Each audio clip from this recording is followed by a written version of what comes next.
incremental capital output ratio. ICOR kita 6,5. Ya, tinggi sekali. Dibandingkan dengan Korea, mereka itu 4. Singapura 4. Kalau tidak salah Thailand 4, India 5. Artinya apa? Jadi kita ini, kalau angka itu artinya kita 30% lebih tidak efisien dari Thailand, Malaysia, Filipina apalagi, Vietnam apalagi. Vietnam 3,6. Presiden Prabowo Subianto menuding akal-akalan birokrasi sebagai biang kerok ICOR Indonesia tinggi di level 6,5 dan menjadi tidak efektif untuk pengusaha.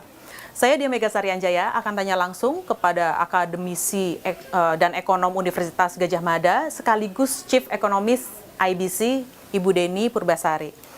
Bu, ICOR kita 6,5, Presiden juga seakan dalam tanda kutip protes ya. Ini jangan-jangan menuding ada akal-akalan birokrasi nih yang bikin nggak efektif atau nggak efisien bahkan. Sebenarnya benarkah Ibu membaca ada akal-akalan birokrasi yang membuat ICOR kita 6,5? Sebenarnya bahwa birokrasi itu ada persoalan, iya. Tetapi bukan satu-satunya. Birokrasi itu apa sih sebenarnya? Mereka kan pelaksana dari kebijakan. Jadi tadi yang saya sempat singgung, bahwa ICOR itu kan transformasi dari capital kepada output. Modal terhadap produksi. Kepada produksi. Kalau angkanya tinggi berarti kan dibutuhkan modal lebih besar untuk menghasilkan output yang sama gitu kan ya. Nah, jadi kalau seperti itu, apa sih sebenarnya mentransformasi menjadi output? Bukan sekedar kemudian birokrasi. Tetapi kan dari kemudian kita melihat ya kalau di dalam ekonomi capital labor itu dan total factor productivity itu yang berpengaruh terhadap produksi. Nah, jadi di sini bukan hanya soal eksekusinya tapi policy-nya benar nggak? Certain nggak? Pasti regulatory uncertainty di kita kan amboy sekali. Studi dari IBC bekerjasama dengan Hukum Online, selama 5 tahun terakhir, jumlah regulasi baru yang dikeluarkan di Indonesia per tahun itu sekitar 3.000 baru, mulai dari undang-undang sampai dengan peraturan dirjen. Bisa dibayangkan nggak kalau misalnya saja perusahaan itu harus comply dengan regulasi-regulasi baru itu. Compliance cost-nya banyak, pusing menginterpretasikan, sehingga ini kemudian ada delay untuk eksekusi. Dan ongkos buat birokrasi ini kan bisa uang, bisa waktu, bisa kemudian prosedur yang dihabiskan. Nah, jadi ini semua bagian dari ICOR. Jadi policy-nya seperti apa, eksekusinya seperti apa. Nah, bicara tentang policy dan eksekusi, birokrasi ini kan salah satunya ya, baik itu di pusat maupun di daerah. Saya pikir apa yang bisa dilakukan gitu ya. Nah, satu tentu saja SDM tadi. Kalau IBC itu di dalam rilis Business Outlook menekankan kunci untuk pertumbuhan yang lebih tinggi dan berkesinambungan itu 3, disingkat 3C. Pertama adalah certainty. Orang yakin bahwa ketika saya berusaha dan berkontrak, ini akan dilindungi dan aturannya adalah seperti itu. Kalau saya mengikuti, saya tidak akan kemudian punya masalah hukum. Itu. Ya, jadi ada certainty dulu, orang yakin dulu. Karena kalau investasi itu kan menyangkut periode yang panjang. Cash flow-nya atau hasilnya BEP atau apa itu kan tergantung dari proyeksi yang panjang. Semakin panjang semakin beresiko. Semakin besar modalnya semakin beresiko. Jadi kalau indikasi sebuah negara itu katakanlah certainty-nya itu tinggi atau tidak, lihat aja investasi yang berasal dari luar negeri seberapa banyak. Di Indonesia FDI kita hanya 1,5% dari PDB. Karena apa? Ya orang asing selalu punya options untuk berinvestasi di tempat lain, bukan hanya Indonesia, negara di dunia ini, kan gitu. Tapi di sisi lain adalah tadi, pengusaha domestik pun kalau punya uang, saya mau pakai uang saya untuk bisnis baru, atau kemudian lebih baik saya taruh di misalnya saja SBN atau capital market, bahkan atau saya beli saham yang nggak berkeringat di luar negeri. Nah, itu kan sekali lagi orang punya pilihan. Jadi kita harus paham bahwa dunia itu sangat kompetitif. Karena itu pastikan kita dari sebelum apapun ada certainty, create certainty. Yang kedua adalah yang kedua adalah capability. Ini capability bukan hanya capability perusahaan untuk beradaptasi dan berinovasi atau menciptakan research and development, tapi capability dari keseluruhan masyarakatnya, human capitalnya jago, produktif. Tadi produktif itu gampang yang gini, kan itu abstrak ya tadi ya produktif. Tapi misalnya saja dalam satu hari berapa jam sih kita realize bahwa kita scrolling misalnya tanpa tujuan 1 jam, bagaimana kita bisa mengganti 1 jam ini dengan sesuatu yang itu kemudian bermanfaat, meningkatkan produktivitas. Jadi jangan sampai ada waktu yang kebuang. Dan kita mengerjakan sesuatu itu makin lama makin cepat. Sehingga kemudian waktu kita bisa digunakan untuk yang lain, yang lebih produktif lagi. Nah, jadi capability dari perusahaannya, capability dari human capital atau tenaga kerjanya, sumber daya manusianya. Tapi jangan dilupakan capability dari aparatur negara. Karena apa? Aparatur negara mau eksekutif, legislatif, yudikatif, ini adalah yang bikin aturan, yang melaksanakan aturan, yang menegakkan aturan. Ini harus jago semua. Bahkan mereka mungkin adalah yang terjago dari seluruh masyarakat. Karena kalau kita tanya orang Singapura atau Cina, mahasiswa itu ya, Peking University dan lain, cita-citanya mau jadi apa kalau lulus? Mereka akan jawabnya adalah, ya bahasanya kita itu PNS. Kenapa? Karena itu adalah pekerjaan yang terhormat, very kompetitif dan well paid. Jadi hanya cream of the cream dari masyarakat itu yang menjadi aparatur negara. Karena apa tadi? Tugasnya berat. Mengidentifikasi persoalan, mencari obatnya, mengimplementasikan. Dan kemudian dia harus bisa juga ya nyaman mengambil keputusan. Nah sekarang ini banyak yang kemudian takut mengambil keputusan. Saya kira saya nggak perlu mengelaborasi. Sehingga ini bisa kemudian ada yang disebut sebagai ya seperti deadlock lah, lempar-lempar keputusan, tidak ada yang kemudian hands on dan mengambil bold decision. Tapi kalau bold decision harus dengan sekali lagi transparansi dan akuntabilitas, itu harus melekat ya. C yang ketiga itu adalah capital. Modal. Ketika kemudian certainty dari regulations itu ada dan penegakan hukum itu jelas. Yang kedua orang-orangnya capable. Maka capital itu akan mengalir ke sana. Nah, capital ini juga menyangkut dengan kompetisi. Bahwa capital pasti akan selalu mengalir kepada alokasi yang terbaik, yang paling efisien, kompetitif ya. Nah, ini jangan sampai kemudian capital itu belok karena apa? Secara artifisial itu pemerintah ngatur supaya kemudian belok hanya ke dia atau bahkan membatasi persaingan. Misalnya saja, kita tentu tahu peran BUMN di Indonesia, tetapi itu harus well defined supaya kemudian tidak mematikan insentif buat perusahaan-perusahaan swasta untuk bertumbuh atau berkembang seperti itu. Karena tadi swasta itu ada yang namanya creative destruction, yang itu Joseph Schumpeter yang menjelaskan pentingnya yang namanya pertumbuhan itu sumbernya dari apa sih? Dari inovasi. Inovasi itu apa sih? Penghancuran cara-cara lama dan kemudian kita mengambil cara baru yang kita rasa lebih bagus. Ini sangat beresiko. Tapi kalau perusahaan itu pingin kemudian menjadi juara di marketnya, market share-nya itu kemudian meningkat, kemudian dia bisa menjual produk dengan sangat kompetitif, bukan hanya di dalam negeri tapi juga di luar negeri, di pasar ekspor.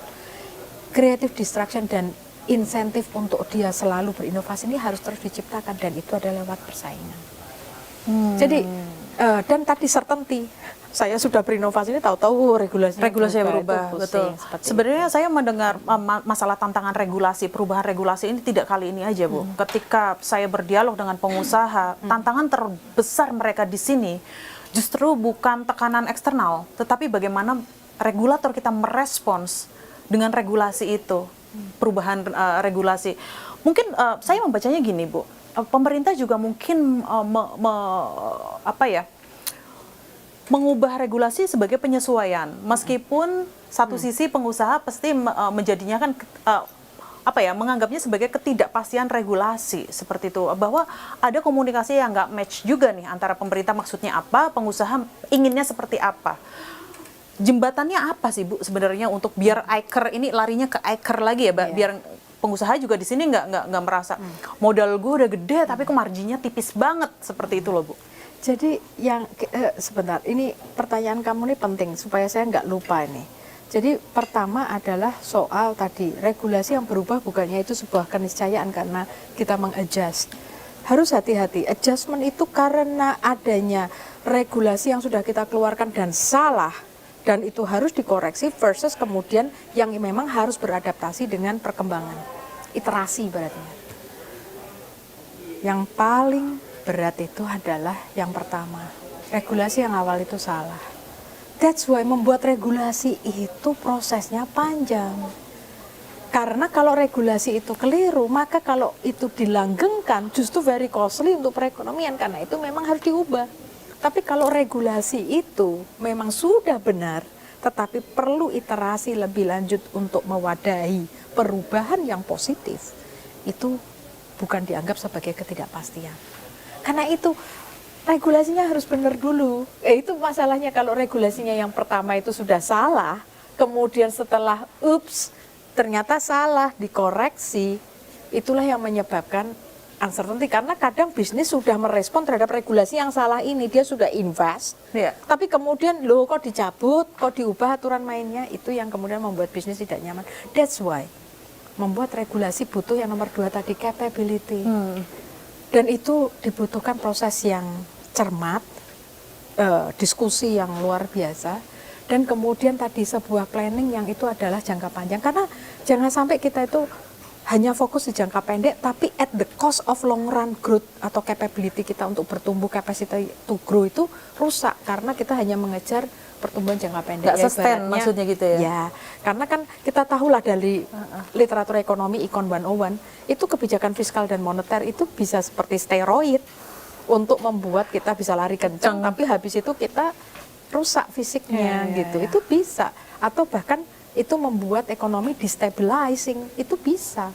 Nah, jadi kebijakan yang betul-betul mengabdi kepada kepentingan Republik Indonesia, orang-orangnya, masyarakatnya, bukan perusahaan. Perusahaan itu hanya part of the agents, tetapi masyarakat, rakyat itu yang menjadi first order concern.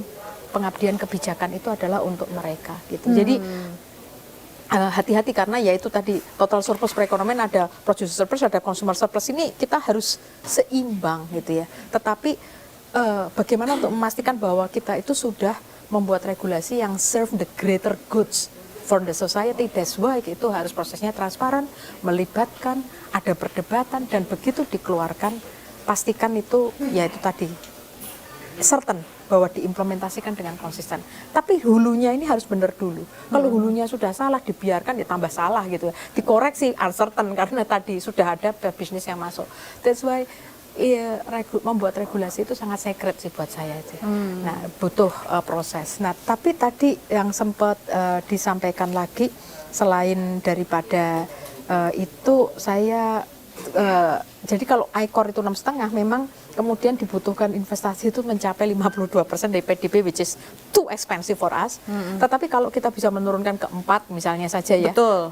Bisa nggak itu, seperti negara tetangga Bu? Kompetitif tadi bahwa bukan hanya soal capability dan certainty, tetapi juga komplementer infrastruktur yang memungkinkan kita itu untuk bertumbuh. Seperti misalnya saja logistiknya yang jago dong, jangan hanya membuat jalan tapi memanage jalan, memanage bandara, memanage pelabuhan, dan proses ini harus cobalah kita mengadopsi best practice, membuatnya transparan, vendornya kompetitif, dan memang itu adalah yang kompeten. Dan itu sekali lagi kalau kita kemudian memastikan ada kompetisi dan kemudian tadi transparansi anggaran dan segala macam semuanya dilaporkan karena itu adalah uangnya masyarakat, maka saya yakin secara bertahap kita menjadi lebih baik. Jadi itu logistik kompetensi itu penting juga mensupport terhadap ICOR, manusianya juga, birokrasinya, regulasinya. Jadi ICOR bukan soal tadi per se yaitu adalah birokrat, bukan. Tapi tadi bahwa penyelenggara negara, eksekutif, legislatif, yudikatif, itu kemudian harus par excellence semua, orang-orang yang the best di Republik ini. Karena masalah kita itu kompleks. Iya. Negara yang besar, masalahnya juga besar. Iya, karena itu butuh pemikir yang hebat untuk kemudian memikirkan tentang solusi buat Republik ini. Dan tidak hanya itu, lingkungannya juga nyaman untuk mereka mengambil keputusan. Karena ini bukan ahli nujum loh. Kalau saya takut sekali terus terang kalau namanya mengambil keputusan itu yang itu berdampak luas, memakan anggaran yang besar. Dan kita ini kan menghadapi sesuatu informasinya tuh ex ante. Kita baru tahu dampak dari kebijakan itu setelah kita jalanin kan? Ya, kuratif. Exactly. Jadi ex ante-nya itu sudah dengan segala keterbatasan informasi, tapi kita learn best practice, kita berdebat dan segala macam melibatkan, begitu diputuskan bismillahirrahmanirrahim, sebelum memutuskan bahkan bismillahirrahmanirrahim. Begitu diputuskan, kita harus sangat diligent memonitor ini supaya kemudian benar-benar policy itu kejadian seperti as we are intent ya untuk menciptakan kebijakan itu. Kalau enggak setel terus. Tapi bukan ini yang keliru, tapi setel dalam implementasinya. Nah, itu penting. Nah, tadi saya menegaskan tentang aparat negara dan itu bukan hanya birokrat, karena birokrat kan di sisi eksekutif ya. Iya. Tapi legislatif kan yang membuat aturan. Birokrasi atau pemerintah eksekutif itu yang kemudian mengeksekusi aturan. Tapi kemudian yang menegakkan aturan itu adalah legislatif, yudikatif. Ini benar-benar harus orang-orang yang terbaik. Tapi Bu, permasalahannya adalah apakah ICAR kita yang tinggi, yang tidak kompetitif dengan negara tetangga membuat indeks manufaktur kita juga nyaris terkontraksi? Saya akan kembali.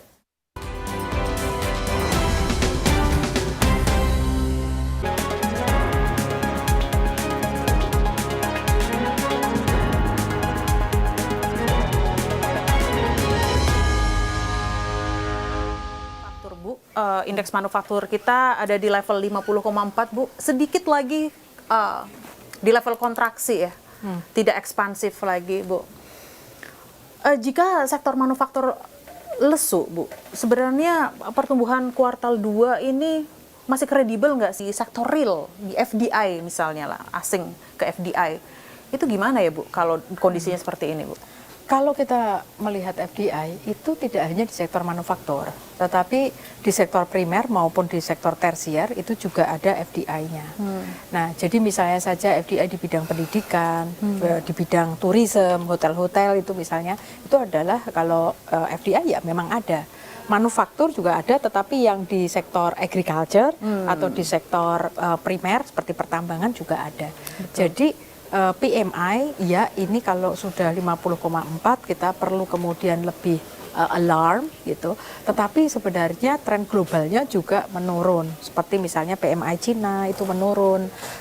Tapi kalau nggak salah Thailand naik, tapi Filipina turun. Ya jadi berbeda-beda setiap negara. Tapi in general itu ada menurun karena mulai terkena dampak dari krisis di Timur Tengah. Nah tapi kan PMI ini baru manufaktur.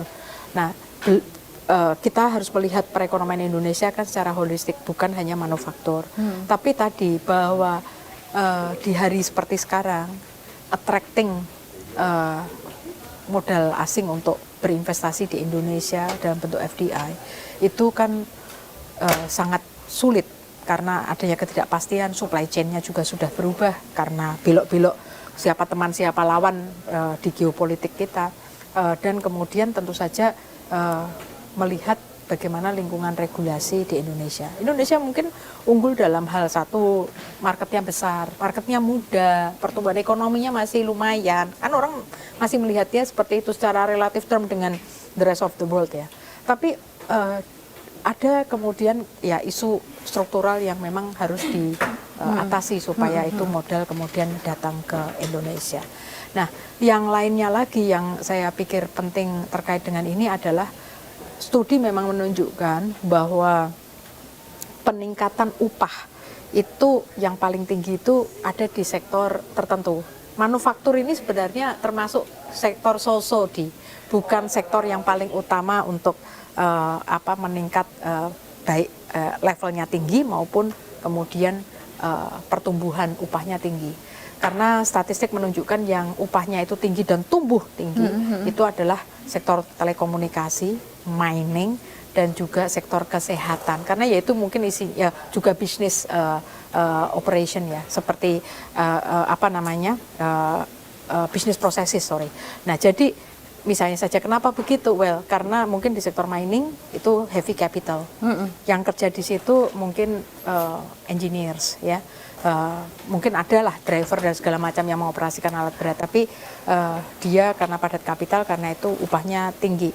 Terus habis itu sektor kesehatan tentu karena dokter mungkin itu sangat high intensive skill ya, dan profesi yang sangat in demand, sehingga itu kemudian upahnya tinggi sejalan dengan experience yang semakin tinggi dimiliki oleh dokter. Yang ketiga sektor finansial. Sektor finansial di sini tentu saja bank maupun non bank ya. Sekarang ini kan jasa keuangan, karena Indonesia semakin kaya, orang kaya bingung cara naruh duitnya, masa tabungan terus, kan tidak mungkin, atau deposito terus. Akhirnya mereka akan diversify kan kepada aset-aset seperti misalnya saja mutual fund, kamu ke saham, ke obligasi dan lain sebagainya. Kamu butuh kemudian orang-orang yang talented yang bisa memanage kamu punya fund itu. Beberapa kemudian mungkin melirik private equity dan segala macam.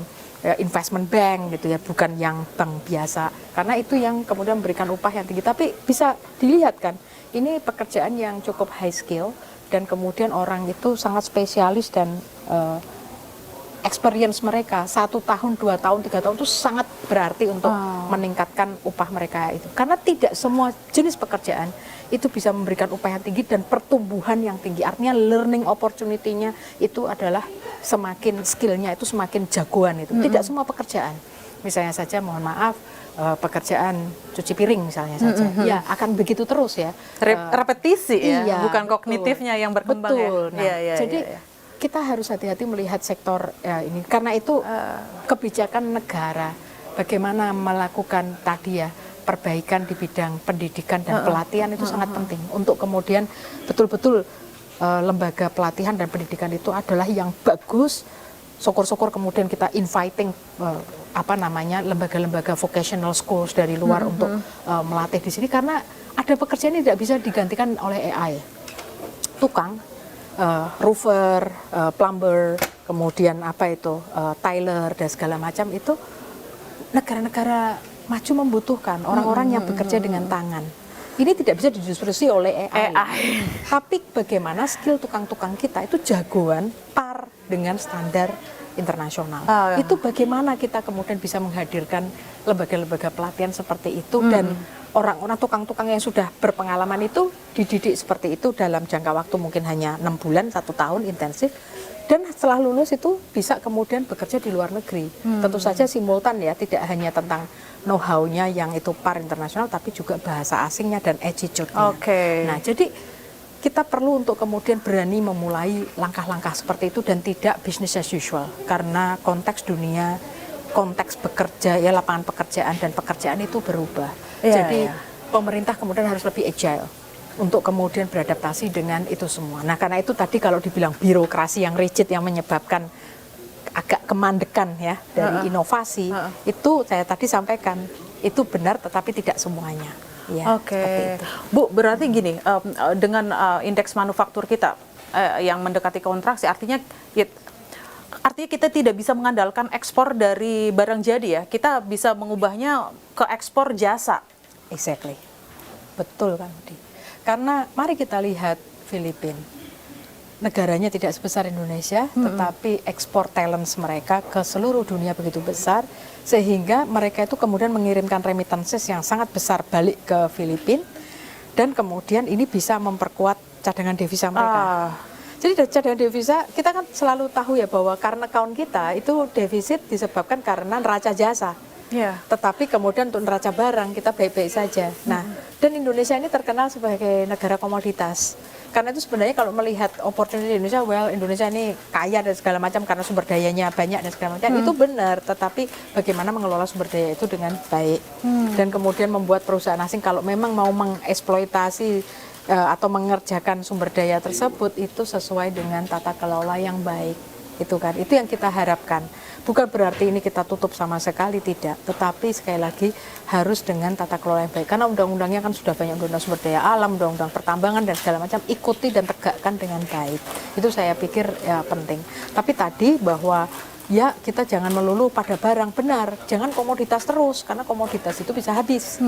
Tapi yang namanya talent itu enggak. Nah, sama halnya dengan turisme. kita banyak kemudian mengimpor kan dengan travel ke negara-negara lain untuk berwisata. Tapi effort kita untuk mendatangkan wisatawan datang ke Indonesia seperti apa? Karena again ini yang namanya jasa pariwisata itu sebenarnya satu bisa mendukung sustainability lingkungan, yang kedua itu ada menyerap tenaga kerja, dan yang ketiga ini kalau kita melihat orang Indonesia, karakter bangsa Indonesia yang ramah itu otentik loh. Hospitality itu kita jagoan banget, tetapi bagaimana mengemas hal-hal yang itu merupakan warisan budaya atau bahkan alam Indonesia itu yang par dengan standar asing sehingga atau standar internasional, sehingga itu punya value yang tinggi, itu tidak receh, tidak malah rusak. Itu butuh yang namanya tadi C yang kedua, capability.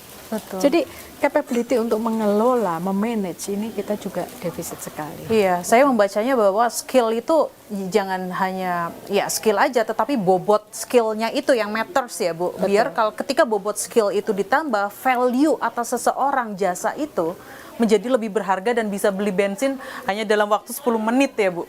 Benar. Jadi bagaimana membuat per jam dari tenaga kerja kita itu punya value yang lebih.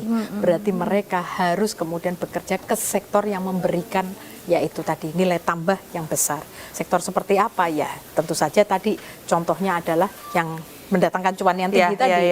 Nah, karena itu perkuatlah di situ. Dan jangan sampai itu nanti apa ya, kita berpikirnya itu masih masa lampau.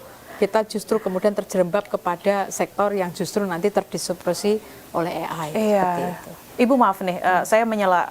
Artinya kira-kira nih pemerintah kita sudah ada dalam track yang ini, kira-kira mampu nggak untuk menambah bobot skill pekerja kita biar satu kita gig ekonomi itu kan juga berkembang sekali Bu di sini, itu juga ya mengimbangi manufaktur kita yang tidak, ya saya bisa bilang tidak optimal lah, sedang tidak optimal, sedang tidak baik-baik saja Bu. Ya jadi tadi ya, pemerintah mampu nggak sih sebenarnya Bu? Saya melihat bottom line-nya dulu bahwa membuat perekonomian kita itu vibrant, itu kuncinya adalah memastikan adanya fleksibilitas untuk merespon potensi maupun shock, ya, untuk tap opportunity, garap opportunity yang tersedia di pasar, dan kemudian sekali lagi dia bisa bersaing. Itu dulu. Karena apa? Ekonomi itu sangat kompleks. Seorang pengusaha atau entrepreneur bisa melihat adanya peluang dan kemudian menggarap di situ. Itu kemudian kita harus support mereka, mudahkan mereka. Karena itu flexibility tadi. Karena dengan begitu mereka kemudian akan mengambil resiko, pasti akan berusaha sebaik mungkin supaya cuan kan, supaya usahanya itu untung.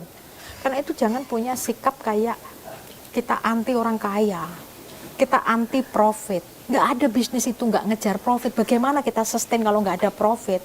Profit itu buat semangat. Dan kemudian yang penting itu profit itu kalau bisa ditanamkan lagi kepada ekspansi bisnis. Nah, jadi kita harus merubah mindset ini gitu. Dan kemudian biarkan bisnis itu kemudian bergerak. Dia pasti akan berinvestasi kepada hal yang dibutuhkan. Nah, pemerintah ini perannya di mana tadi kan? Apakah sudah mengarah ke sana? Masih ada ruang untuk diperbaiki.